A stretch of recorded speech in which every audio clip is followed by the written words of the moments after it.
to the Pucking Panthers podcast, where we don't give a puck. I'm Taylor Craig. You got Dan, you got Alex, you got Chris as well. How you doing, boys? How's everything going? I don't give a puck. You don't give a puck? Oh, that's great. That's great. I feel like this is just where the time when I start giving a puck. I'm actually getting a little bit like, I feel it in my bone. I'm listening to more podcasts. I'm reading more of The Athletic and other like things. I'm starting to watch. Today I rewatched the recap of the Game 6 Eastern Conference win over the Rangers. That was really freaking sweet to rewatch. So I'm just like living in the Panthers world right now. What's your go-to clip, Alex? You go back, you look at a clip that you really love.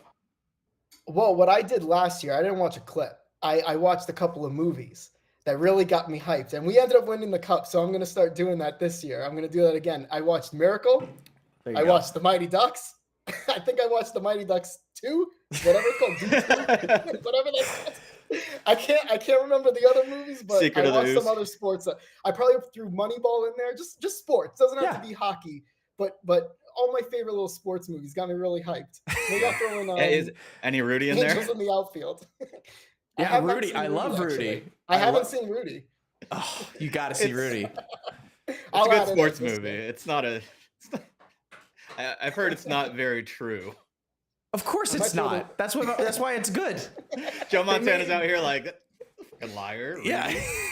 Rutabagal, whatever your name is. Rutabagal. I think that's a place around the corner from here. Yeah.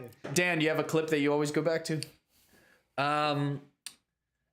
No, not really. I mean, I'll watch the hockey guy do preview videos. Love the hockey guy. I love him. He's great. Fellow YouTuber with 97 times more interest. Oh, it's more than that. But yeah, way more than that. I listen to some hype up songs. I don't even know. It's not really a song. It's just one of those like walk out on the ice kind of songs in a movie. There's like a playlist I listen to. I listen to Sweetness a lot. Sweetness a lot, like in the shower. Yeah. And that what are you doing in that shower? That gets me sweet stuff, man. That gets me pumped. That gets me ready for some Panthers playoff hockey. Yeah, Chris, you gotta go to Panthers clip. I mean, I also want to throw in the Lomberg OT winner against the Lightning way back when. Oh yeah, that's I awesome. would say maybe Verhaeghe beating the 63 win Bruins. That was a big one. I really and even before that, the Montour goal to bring it into overtime. That one was sick. I think this year it's going to be. I've got new ones, like I've got a couple on my phone that I'm pretty happy about. I've got the Rhino game-winning goal, Game 7, and I've got us pinning the puck in the corner. And I still haven't watched. 3 seconds to go. 3 seconds to go. Yes. Do you guys see the one where someone has like the last like 90 seconds of just the game, and you just watch it all the way to the end, of the celebration? Yeah. I've watched that a couple times on YouTube. That's great. Yeah. I have just like a 13-minute video of the cup ceremony, just everyone going around with it. And then I cut out right before Pomo lifted because I couldn't really see what was going on at that point. But and this year I haven't seen the ESPN, the championship film. I haven't watched it yet because I've been saving it's it great for this. I've watched it a lot of times. Yeah. I watched some of the Amazon series because Lisa's crying in it. Yeah. I haven't seen that one yet, actually. That's right. Chris's better half. That was after Game 6 against Game 5. It was Game 5. Game 5 against the Oilers when they lost at Amarant. She was quite emotional there. Well, we got a big show tonight. We have a big game coming up against the Rangers. By big, I mean completely unimportant and not going to impact anything. It could.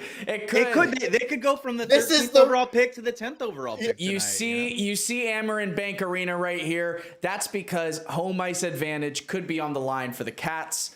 We have a chance here if we just win out and do a little bit better than the Lightning of capturing that home ice advantage. And I think it's pretty much a foregone conclusion that we are going to face the Lightning first round. There, of course, is a possibility that the Lightning catch the Leafs, but that seems quite unlikely. Chris, how would you feel about a first round matchup against the Lightning, and also doing 4 games at Amarant if it goes that far? So a first round matchup against the Lightning is what I was afraid of most this entire time. Personally, I think that the Lightning are possibly the scariest team in the East that aren't us. I'm just not that worried about the Leafs. Maybe that will come back to bite me at some point, but we got to win tonight, and then we just got to beat Tampa tomorrow head to head and hope that the Leafs clinch. Because otherwise, there's a situation where we could end up playing the Leafs, right? If Tampa loses out, if things work out that way. I'm not completely sure. I haven't checked the complete standings, but yeah, I would. Well, that scenario would be Tampa winning out and Toronto losing out. Okay. Yeah, and the regulation overtime wins in favor of Tampa. They get the division lead. So, like Paul Maurice said a couple weeks ago, very slyly, he was like, "We all know who we're gonna play, and it's gonna be the Lightning." And I personally don't think that home ice matters that much, because it's a 3-hour, 4-hour bus ride, probably a 30-minute PJ. Yeah, it's like I don't really think it makes a huge difference personally. Yes, I'd rather have home ice for the fans. I think that's important for the revenue. I think that's important for winning. I don't think it affects it that much. I don't think You don't think Kulikov is looking at those Tesla coils in at Amalie and just shuddering when he sees those? But Jacob Chikrin is. He's candlelight only now. He's afraid of electricity these days. Wait, really? Is that like his thing? Yeah, some weird shit like that. He's a weirdo, and his dad happens to be our man. Team. Good old Jeff. Is he and Jeff is still doing the intermission reports? Because I've missed a few of them. Yeah. He's I think he actually traveled in place of Jovo a couple times as well. Okay. He's what the theater community would call an understudy for Jovanovski. Both, by the way, are absolutely invited on the podcast. Please come. And we'll talk very kindly like this if they come on. It'll be like listening to NPR. Dan. Yes, I'm here. Yes, it took me a minute, but I was just trying to fetch something, talking about that goal call that Carter Verhaeghe when he scored the goal to eliminate the Bruins. Oh man. Have you ever seen the video of me doing that goal call? It's pretty epic. No. Do you want to send it to me? I can share my screen. I'm already sharing my screen, so we're gonna do that. yeah. Let's hear this. This is epic. Let's see. Lifted in. First one to it, Kachuk. Hit by Carlo. Yeah, volume. The air lands behind the net, right at the side of the goal. They chop away at it. Kachuk keeping it alive. Carlo can't grab it. It comes to Verhaeghe. Turn, shoot, scores! Carter Verhaeghe! And the Panthers have eliminated the Boston Bruins! You can't teach that. Thank you, yes. My favorite call of that is the Boston commentator, and he's talking. What does he say? And the Bruins lose in a Hindenburg-like fashion. Words, yeah. I remember that. Jack was never the same. Yeah, I mean, when you're thinking about the Lightning, Dan, do you? I don't know if you're able to share my screen here as well, but I'm just like looking at their numbers. Plus minus. They're plus minus. They're plus 75. Look at that. I mean, that's just wild. And you can like go throughout the rest of the East. Nobody is coming close to 75. Why don't we head over to the West? I mean, you got Winnipeg is the only team that has as good a differential as Tampa. So, as you guys can see here, all the fans out there. By the way, comment if you want to get involved in the show. We want your comments on air, and we will respond to everyone that we get. You have to pin it though, as long as it's appropriate and doesn't attack my baldness. What are you looking for? Can you scroll over a little bit?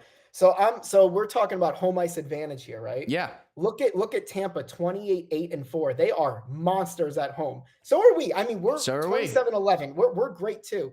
This could, I mean, Both and then teams are like 500 teams away. You see that? Do you see that away? So it's like, yeah, this could, I mean, we could be looking at tomorrow's game against Tampa, our last game of the season, being absolutely massive for the playoffs. If we're looking at home ice, I mean, I think in the playoffs it's a different game, so I like our chances, but that, I mean, tomorrow's game is huge. That is, if we win tonight and then we beat them tomorrow, everyone's going to be watching that Tampa versus Rangers game on Wednesday, which is Tampa's last game of the season. Because if they lose that one, we take them over. We get home ice advantage in the first round. And if we beat them tomorrow, I'm saying. ESPN also knows what they're doing. They moved the game from being a local game to a national game. Our last game of the year being against Tampa tomorrow. Oh yeah, it's massive. This is the home ice advantage right here. That's really cool. If it can boil down to boil down to one game, that would make for a really exciting one.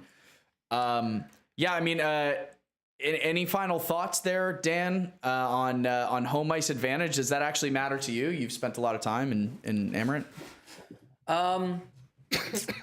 I don't think it matters that much. I don't think it matters that much to us. We're a good road team, and you get those 2 games back at home afterwards, right? So, I mean, coming out with momentum is big, but we came from behind against the Rangers last year. I mean, we were only down 1 game, but we lost 1 game in MSG. We won 1, and then we came back and we had a great. We won all the rest of the games after that. So, I don't think it's that huge a deal. I mean, you know, when you talk Game 7, then maybe you start to think that it's more of a factor. But you know, I'm not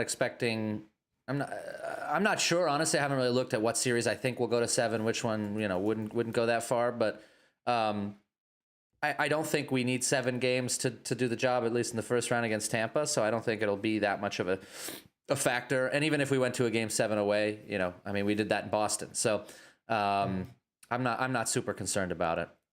I mean, we won the most important Game 7 there was. You know what I mean? So I like our chances going into a Game 7 against a Tampa team that hasn't really been far in the playoffs in a while, for the guys who are still left on that team from the last time they won the cup. You know, well, they traded for a couple of those guys to get them back, didn't they, at the trade deadline? I can't remember who it was, but John Cooper wanted his boys back.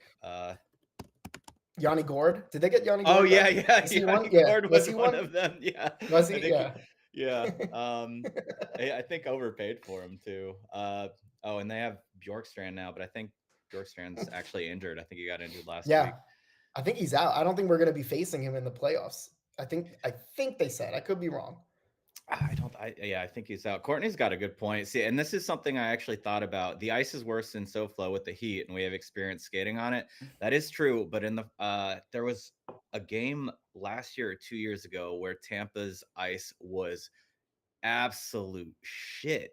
Like Tampa's ice was way worse than what ours was at the same time. Is that the one we got blown out in? I think we didn't get blown out, but in the beginning it was like 3-0. Yeah, I remember that, like, there was like a straight up divot in the ice, you know, before the game even started. Like they were having trouble even keeping it frozen. There's an old joke that when the Tampa Bay Lightning became a team, that was 92, a year before us, that somebody got a hat trick and nobody really knew the rules of hockey at the time, and somebody threw a hat on the ice and they were ejected from the game because they didn't realize that was a tradition. But yeah. The fan got kicked out of the arena. Yeah, literally like booted from the arena. I mean, who knows if that's completely true? But that's it's canon now. Yeah. You brought that into the universe. Yeah. It's so real. I hear, therefore. Do you think there's much of a difference though between like the Florida like sunrise and Tampa ice quality, and like whether the temperature has a big deal to do with that? Deeper in the playoffs, I bet. I don't know how it is right now. I mean, but I got to imagine by the time you hit June, even 5 or 10 degrees of difference is keeping that ice is almost impossible, especially in literally the swamp. Like the Amalie was designed knowing that it would sink. Sorry, not Amalie. Yeah, Amarant. Designed to sink further into the ground. That's the wildest shit in the world. And we're built on the sawgrass. Literally.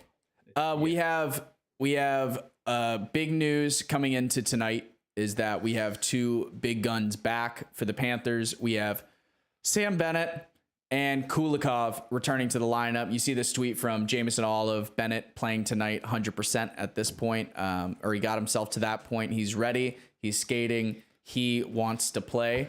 So obviously a really great sign. A fellow Baldy back in the lineup, and there's nothing that really adds more to the lineup than somebody who's bald and just focused. Very, very Jeff Bezos. No distractions. No hair in the eyes. Exactly.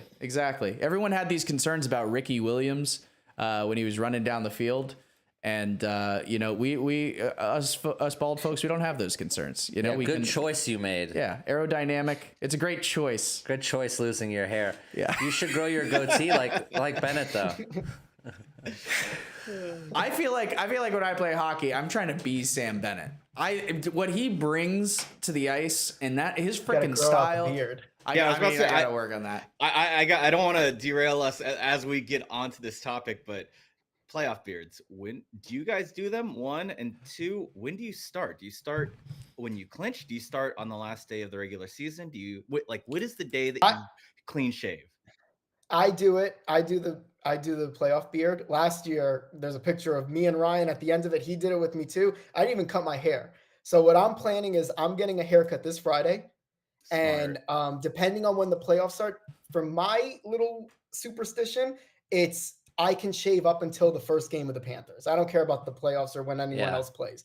I'm saying up until the Panthers. So I'm assuming our first game is going to be Sunday. If Saturday is when the West is starting, I think they were kind of saying, or I don't know what it's going to be, but I'm assuming we're Sunday or Monday. So I'm going to probably do a clean shave that Sunday or Monday, but I am getting a haircut on Friday, and I'm not touching it until we lift that cup again. Yeah, same. My beard's bad. It worked last time. It worked last time. I'm not fucking with it. Can't change it. I shave the morning of. Dude, Dan's beard gets fucking scary. Like morning of first game? It's first game, Panthers? Yeah. First game of Panthers. He gets like rad pull it up, Taylor. Level. Do you have a link? I need to freaking find a photo of this shit. Yeah, it's on my Instagram. Can I send you a picture of me? Yeah, send me a picture. I can put it up on screen. Okay. Anyone who is watching the show. Yeah, this is this is excellent podcasting. Send us your playoff beards. Send us your playoff beards. We should have put that up before. We were not ready for this. Next week's my beard episode was disgusting last year. Like I can grow pretty solid stubble. Like it after 2 weeks, it looks like I can grow a beard properly. And then another 2 weeks go by and it's just patchy and disgusting. And I look at some of the photos of me from that trip and I got a photo like, Dan. I don't want to do it anymore. I want to just stay clean shaven. Mm-hmm. So I'm sorry, I missed that for a moment. Tan. Did you say you cut off your beard through the playoff run, or did you stick with it? No, I stuck with it last year and we won. The year before, I trimmed some of my mustache hairs that were getting in my mouth, and that was a big mistake. Big mistake. But this year I'm like, do I even participate? Because I really don't enjoy the end result. Like if we have a 2-month run, I just look awful. I've got a weird tan by the time I shave. It's just uncomfortable. But you got to do what you got to do for your team, I guess. We got a photo of Dan here as a with a full beard, and it's I mean that it gets a little bit concerning. Yeah, hold on. I mean, glorious is definitely a word for sure. Let me find the this is the one. hold on. Which one you got? There it is. Wow. I mean, dude, I love it. He's walking around New York like that. People are throwing fucking singles at him. They think he needs a bodega snack. Wait, hold on. It's gonna cover the screen real quick, but I texted you too. Hey, that's great. Cameos. Hey. I can't get that far out, but that was the time. That was the one where we lost to Vegas, but that was but that night was the night we won. The one game. Mm-hmm. That's correct. Yeah. Well, like, so look at Bennett here, like down at the bottom of the screen, that little bald dude, that little bald dude right there. He has a real beard, and you know, I trust me, I'm very aware I would look so much cooler if I had like a full beard, but as you saw in those photos, I can't grow one for shit. It gets patchy, it's gross, it's curly, it looks pubic. It's not what you would want out of a playoff beard. That's how they always look like. That's how they look, yeah. Thanks, you gotta guys. Go to the art of shaving. Thanks. Yeah, Get no. a little Give you a beard kit for your I'm going to the I'm going to the art of saving. I'm trying to hang on to every fucking hair I got. We'll get you one of those like rollers that I'm gonna send you chia seeds. Yeah, exactly. Like Chia. I'm desperate for it. Please. Let's what do you guys all right, let's get on track here. Less about me, more about Bennett and Cooley. What are you guys thinking? Alex, first reaction when you saw Bennett was getting back in the lineup tonight. I hope he doesn't get injured again. He was injured and then he came back and then he left again. And I wasn't happy about that. So I just hope he doesn't get injured again. That's it. I love seeing him back. I always love seeing Bennett in the Panthers colors, but we're so close to the playoffs now. I mean, nothing really matters now other than I know the last topic we were talking about home ice chances against Tampa, but if he's 100%, he's 100%. All I can do is trust Paul Maurice for saying that, you know? Kulikov, I'm ecstatic that this guy is back. Yeah. We needed help on the back end. Yeah. And I think he's going to be fine. Kulikov's a guy it's very a freak accident when he gets injured. Bennett is more prone to injuries. Kulikov, I can't believe he got injured, you know? So I'm very happy for him to be back. I doubt anything's going to happen with him, but Bennett, happy to see him. Yeah, a little Stay more safe. fickle. A little more fickle, Stay Bennett. safe Yeah. out there, bud. Well, he's better than Ekblad, bones of paper mache. Like anytime and Ekblad Barkov. goes down, yeah, I'm like, oh great, it's gonna be 3 games. He just fell routinely, but it's gonna be, you know, day to day, upper body. Like that character on SpongeBob that had bones of glass. Yeah. And he was just like, every day I wake Chocolate. up. That's the chocolate episode. Are you having chocolate? I always hated it. All right. Chris, what are your thoughts on Bennett? Get him back. I think I echo Alex a lot here because Benny, I think, is obviously having him back is huge. And I didn't expect him to be back until the playoffs started. So to have him back for, 2 games of 4, and then we're going to have probably 5 more days off after our last game, I think that's pretty huge. I do think that he is a little more injury prone than a lot of our guys, but I see him playing through anything in the playoffs that he physically could. Like he's a regular season injured kind of guy, not a playoff injured kind of guy.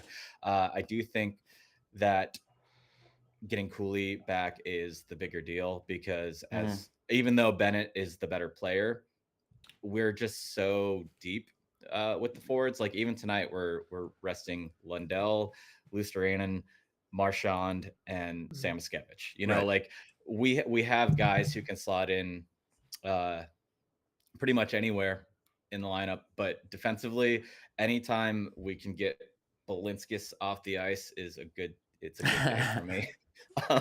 I know I'm kind of a Balinskis to the choir, man. Yeah, I'm a Balinskis hater.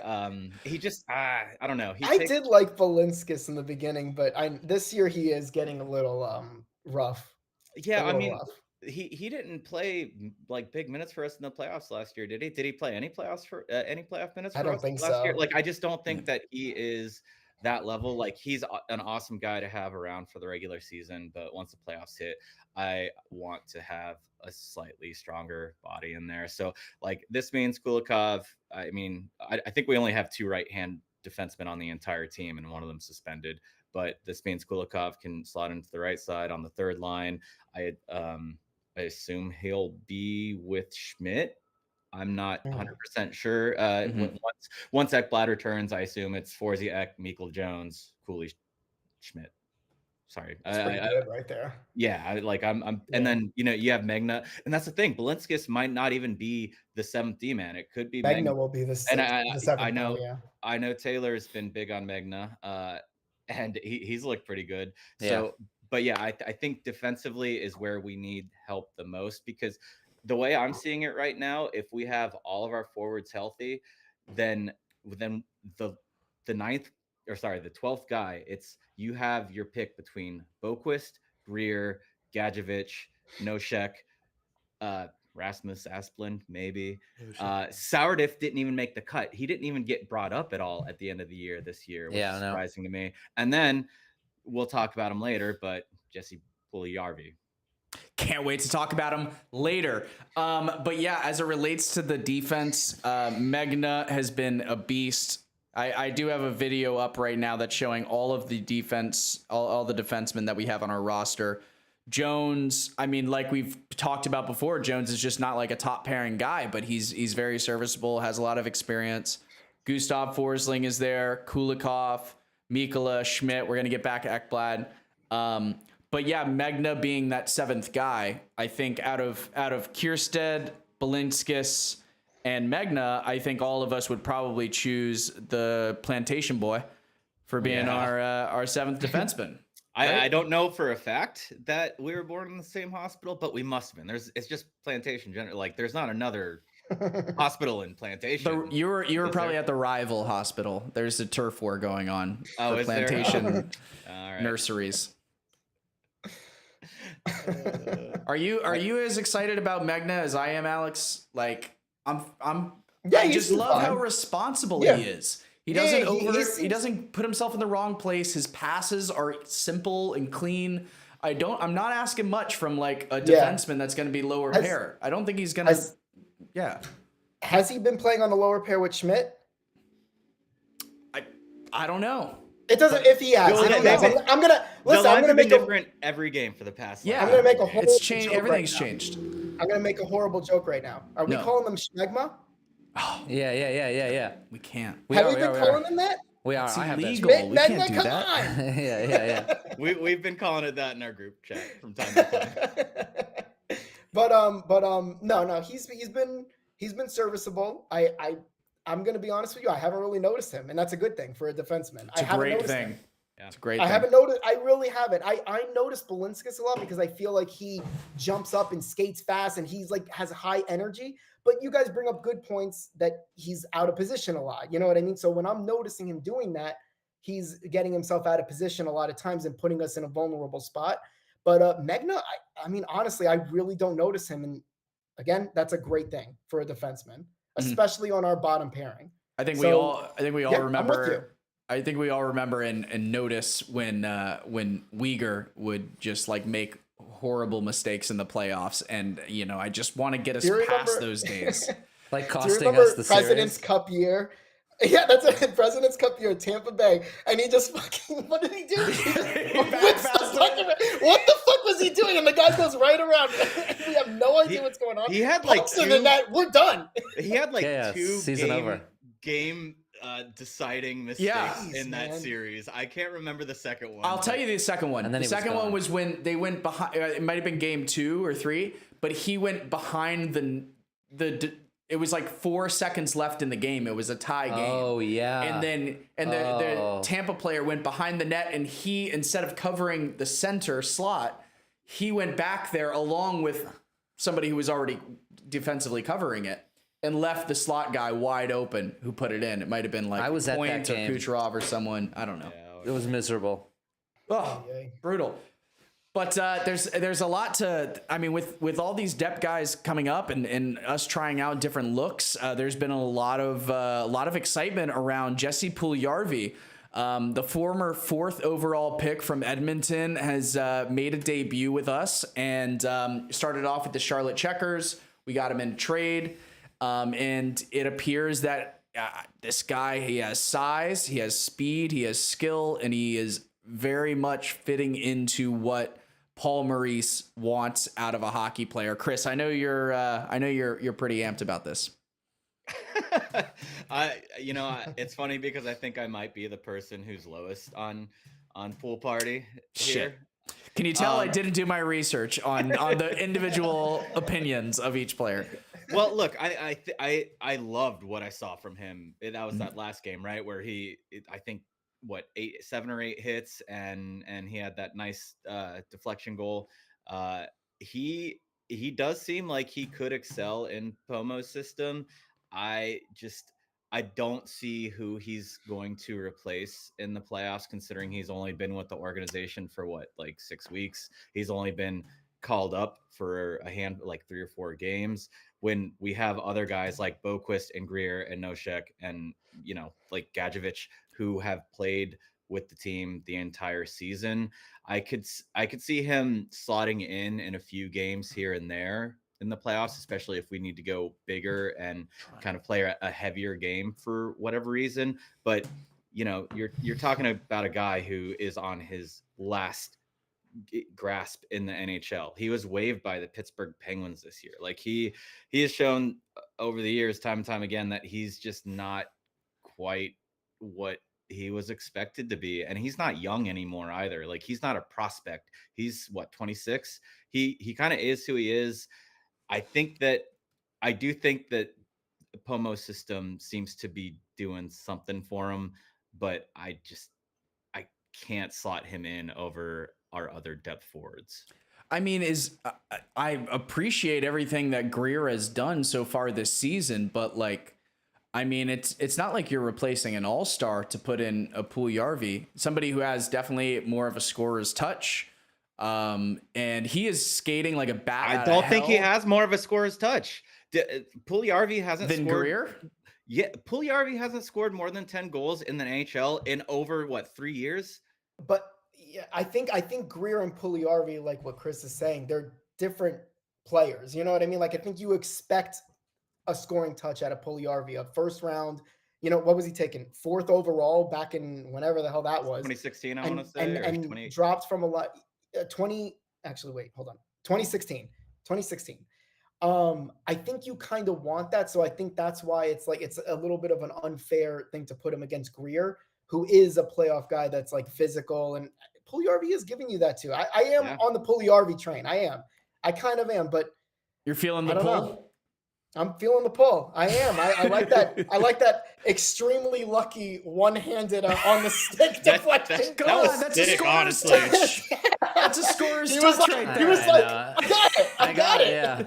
That was a little overhyped. That was for sure. It's like, you see that shit? And then I totally did that on purpose. Did I touch that? The social media is like, Puljujarvi powers through this play to force the puck. And I'm like, it's just fucking planting his feet in front of the net and the puck goes in. Let's just like, I'm buying into the hype a little bit, guys. I'll be honest, I'm buying in a little bit. All right. I love the way he's playing. Where do you put him? Let's say he takes someone out for the playoffs. So where are you putting him on the fourth line? I think you certainly certainly. On the third? It depends how healthy we are. No. He's a 4th liner, and I think what he's doing right now is that he's trying to prove that he can replace a Gadjevich or a Greer. Like by going out and putting up like whatever it was, 25 hits in 3 games. He's saying like, oh, I can fucking be that guy. And you know what exactly happened right after Puljujarvi scores that goal and does all those hits? What does Greer and Gadjevich do? They just go head hunting and they try to start fights because they know this guy's coming for their spot.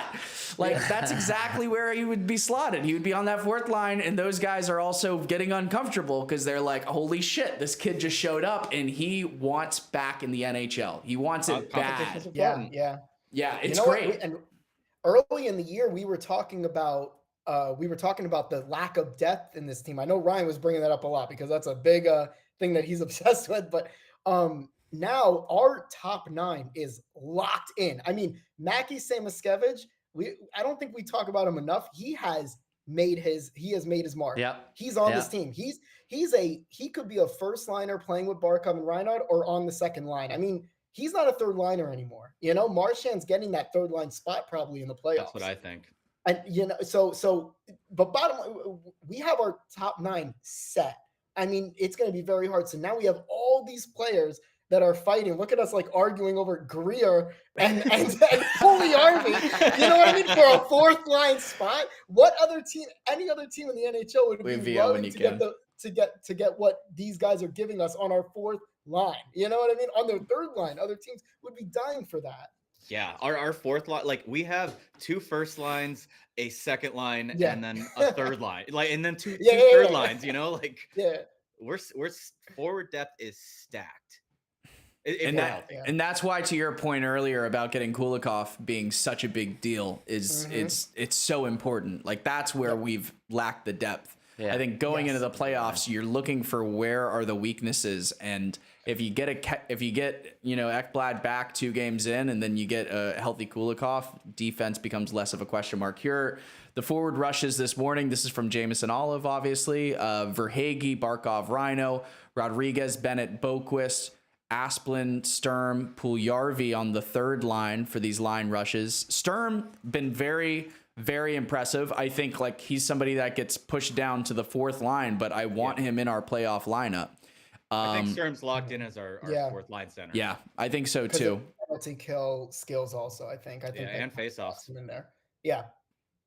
So that's a lot of those guys you saw in those forward rushes, like when we get back a Kachuk and we get back a couple other guys, like they'll I don't be think pushed down. Playing for us in the playoffs unless we're injured. Are we? I feel like I missed the part where everyone got so high on Jesper Boquist, and I think he's a really solid player, but is he just? Do we all consider him just an untouchable with this lineup? I wouldn't call him an untouchable. I just don't think he's done anything that I don't think anyone's outperformed him, and I don't think he's played poorly enough to be replaced. Like he reminds me of Evan Rodriguez a lot. Move anywhere in the lineup. Anywhere in the lineup, and he's gonna give you something, or he's gonna be pretty solid, like anywhere up and down the lineup. That's what he. But that to the point is like we already have Evan Rodriguez, and you're not sitting Evan Rodriguez. You know what I mean? Were you trying to get to like what is Jesper Boquist kind of? What's his role with all this depth? I mean, yeah, when you got a guy like Puljujarvi sitting right there. No, I'm just. But really, I mean, you are deep in the pool party, dude. I'm telling you, I'm not just waiting here. You got your shirts on, you got your floppies and your floaties. I got the floaties. I got the sunscreen on my nosies. I'm ready to go-sies. And the head. Don't forget your head. Dude, Puljujarvi, 3 games has impressed me so much. So I'm looking at everyone a little bit more critically. And I'm thinking about every single guy and thinking about, okay, like could he move him? Like we have a lot of third and fourth line and fifth line guys that like maybe are not worth keeping in. So playing devil's advocate with Puljujarvi, is it too small of a sample size, and maybe we're gonna pretty soon see why all these other teams have let him go and kind of gave up on him? Very easily, 100%. I totally accept. All right now, I totally accept that as a possibility, but I feel like this guy has so much freaking fuel to make a name for himself again and reestablish who he is in the eyes of the NHL, that like you'll never get a better opportunity than this. Yeah. And he has a chance to make a playoff impact on the defending Stanley Cup champion team. Yeah. Like, I have one more question for hard. you, Taylor. Yeah. Are you deep in the pool party because he shares the same number as your favorite player, Sean Bergenheim? Oh, Bergie. I missed you, Bergie. Oh man, that guy was great. The beach blonde hair and the roofer. Oh man. Yeah. Fellow Finn. Oh man. Love Bergie, but it's not because of that. It's not because of that. It's not because he shares the same number as Valerie Bure. It's just because I think he does add a lot to the team. I genuinely do. I think he adds a lot for depth, and especially like looking forward as a squad, he's a guy who I definitely want in the organization. I just for this year, for immediate impact in the playoffs, I don't want to have to rely on him. I'm glad that he's there, but if he's playing big minutes, I think we messed up somewhere. Yeah, I mean, I've obviously talked a lot about how I think he should be in there, but I will say the way I actually think it's going to play out is he is going to be maybe a bit of your like emergency break glass player, where you're like, all right, we're not getting what we need out of this playoff series right now. We need to fucking throw someone in there that's going to stir shit up and maybe another body and when you lose games in the playoffs, there are people to be blamed. And so I could see Paul Maurice picking out a guy like a Greer or whatever and having him sit and then bringing in a Puljujarvi to hopefully give a jolt to the lineup. So that's how I see it actually playing out. But if I were that, I mean, I think play him the last 2 games, and if he's still showing what he's been showing you, then it's kind of hard to keep him off the roster. But I know reality might not align with that. It's been pretty awesome, I think, watching these past few games. One, the fact that we've won 3 in a row with the Charlotte Checkers, and 2, just seeing all these guys in the organization get bigger minutes that you normally wouldn't see. I forgot about Rasmus Asplund completely. He's same thing with Matt Kierstead. Matt Kierstead logged some games for us a couple of years ago. He was a regular in the lineup for a little bit. It's nice to be reminded that there's still a little bit in the cupboard. There's not a ton. Oh, and speaking of what's in the cupboard, Jack Devine signed he signed his entry-level contract, and more importantly, he signed it for starting next year. He could have forced the Panthers' hand. So we drafted him three years ago, I want to say. It was after his freshman year. We drafted him in the 7th round, and over the last 3 years, he has been a force in the NCAA. He has the most points over the last 2 years in the NCAA. He's been a finalist for the Hobie Baker 2 years in a row. He's a guy who could be a legitimate middle 6 forward for us in the future, and he stayed all 4 years at college, so he's not super young. He might be able to slot in next year, but the fact that he could have forced his hand and gone to free agency this year if we didn't sign him now and burn a year of his ELC starting this year. His ELC won't start until next season, so we have him under control for the next 3 years. Unreal. And I mean, it's been a while since we've had a prospect to really get excited about. I mean, last one was Jonathan Huberdeau. Mackey. So no, I'm just kidding. Yeah, Mackey. I still remember Alex being so pumped for Huberdeau. He's like, I remember back. Of course, Huberdeau was great. Of course, and he was coming up, and he's like, oh my God, St. John Sea Dogs, da da da da da. This guy's gonna be awesome, and he ended up being a terrific player. But yeah, that's not exciting. It's not totally relevant, but I couldn't help but think of good old Hubie. Do the Calgary Flames still have a chance to make the playoffs? They might have been knocked out. I don't think so. I think they're out. I'm looking right maybe now. Not mathematically, but they have a chance. They St. have a Louis chance. Blues are at 94 points with 1 game left. Calgary Flames have 2 games left, and they're at 92. Woo! Hey, That's a race right there. Look at Hubie. Come on, Hubie. Oh well. go Hubie, And go. Wiggs. Nazem Kadri, Weeks, yeah. They got Lomberg. I mean, there's a lot. Yeah, of, they got a lot of Lomberg. former Panthers. Lomberg went home. Back Yeah. home. Back He at was home, there yeah. before, right? They Exactly. they drafted traded him. Markstrom this year, right? They should have held on to Markstrom. I know Dustin Wolf has been awesome, but Lomberg.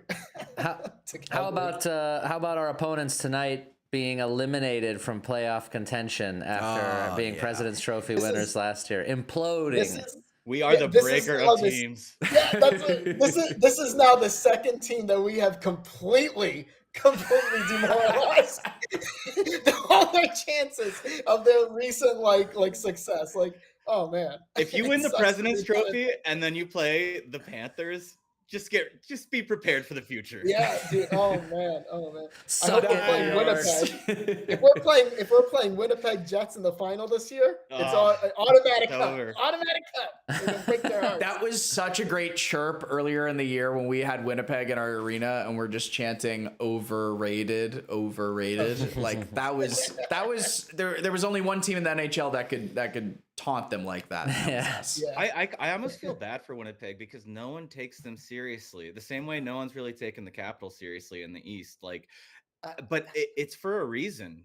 Because they are regular season teams who just haven't shown it in the playoffs. And even the Capitals, I know they won against the Knights in 2019. I remember, or 2020, right? 2018, whenever it was. Doesn't matter. I think it was 18, yeah. 28, yeah, it couldn't have been 20. 2019, I think, were the Blues. Yeah, that was Blues. That's right. the book on the Capitals before that was that they couldn't get it done. They would face usually the Penguins in the playoffs and lose. I know this is a very, very different Capitals team, but over time you develop that reputation, and the Jets have that right now. And who else? Jets, Minnesota Wild held that reputation still do. Toronto. And our favorite, Toronto Maple Leafs. I mean, I'm telling until they do 9 years in a row. we play. I'm sorry for the hate, all the Toronto fans that are watching us, but we dominated you guys when 4 of our top guys were out. You beat us by what? An empty net goal and something, and then we kicked your ass. Tell the stick. We kicked your ass the next week when our guys came back, and we almost beat you when our top guys were out. I mean, I'm sorry, I'm just not scared of Toronto, and I know I might eat my words here, but because we're probably going to face them this year, but until they do it, I'm not scared of them. I fully think they are losing to Ottawa Senators in the first round. I'm watching every game. To that exact point, like, are you guys happy or indifferent or sad about the fact that we have to face the same teams, that we are like going up against the Lightning again, and we're going up against the Leafs again? And then maybe we go up against Carolina again in the Eastern Conference. So like, how do you interpret that? It breeds rivalries for sure, but I mean, do you want a little bit of variety? I'm excited about the fact that like the Senators are in it. Like, it's nice to not see fucking Boston. Nice to not see Boston. I love that Rangers are out. I love that Boston is out. I love it. And New Jersey are in, so that's nice. I know they're very injured, but yeah, great. I really would have been excited to play Ottawa in round 1, honestly. If we didn't get so injured and kind of just take our foot off the gas and, you know what I mean, coast to the playoffs. We totally did. We could have been right there. We could have been right there. That would have been a great first round. That was my dream first round, but we'll get it in the second. We'll get it in the second. Yeah. I fully think it's happening. I don't know what Toronto fans think are coming, but dude, we shut them down. They couldn't even do anything against us. They're just not good they're great offensive players, but they can't do anything when it matters. They just can't. Mm-hmm. They can't grind. They can't grind. And Ottawa is such a grinding team. Yeah. They're worse than us at grinding. I'm more scared of Ottawa than Toronto. I'll put it that way. I agree. I know if Ryan was here, he'd be saying, but the one thing that the Leafs do have that we don't have this year is Oliver Ekman-Larsson. That's going to put you over. Commenting? Is he watching? Is he commenting? Stanley Cup champion. He's not. We, by the way, we do encourage people, if you want to get into the comments, we are now getting to the ask your questions portion of the show. So if you have anything, you're on X, you're on YouTube watching this show. First off, thanks for watching. Boom, boom, boom, boom. We are on questions from the crowd. Please join. We actually do have a question coming up here in a second, but join the conversation in the chat and we will discuss your comments. Our first question is from Courtney, a co-host of ours. What's a female version of a playoff beard? And now I have a relationship with Courtney, so nobody is allowed to answer this. It's a playoff. It's a playoff ponytail, darling. It's a ponytail. Yeah. There you go. Ding, ding, ding. She also comments that this looks awesome. This is a new look to our show. We're gonna, instead of like the banners on the bottom, like network television, we're gonna go with a rundown here. And I agree. I think it looks boom. Pool party. Do you guys like the little floaty I gave Pool Yarvi there? I do like that. Thank you. Thank you. I put a lot of work into it. He's just on the lazy river of life right now. Yeah, he's excited. Did you look at his face? He's smiling. He's having a good time, good vibes. He's like, holy shit. You could put him on a floaty in front of the net and he'll get a tip in goal and everybody will say, what a strong shift. He worked his ass off. He worked his ass off to get in position there. Yeah. He was getting tangled up and everything. God, one-handed, he tried to touch it. And then he scored. There's something there. But yeah, anybody who has any questions, save them for next week because we're wrapping up here. Thank you so much for joining and watching the Pucking Panthers podcast. Beautiful. We are just moments away. You know what? Before we go, predictions for tonight. We are playing the Rangers in a number of minutes, and we want to know exactly what you think is going to happen. If you're in the comment section, drop your prediction for the game. But Dan, want to get yours first. Who's getting the game-winning goal? What's the score going to be? It's gonna be 4-1 Panthers with an empty net goal, and the game winner, goal number 2,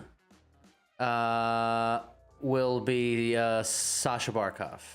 Okay. Oh no, he's not playing, is he? Is he back? Yeah, He's I playing, think he's he's playing. He's playing. Okay. Our top line is playing. Okay. Yeah. Barkov's gonna finally decide to shoot after a 1.5-minute long shift in the offensive zone.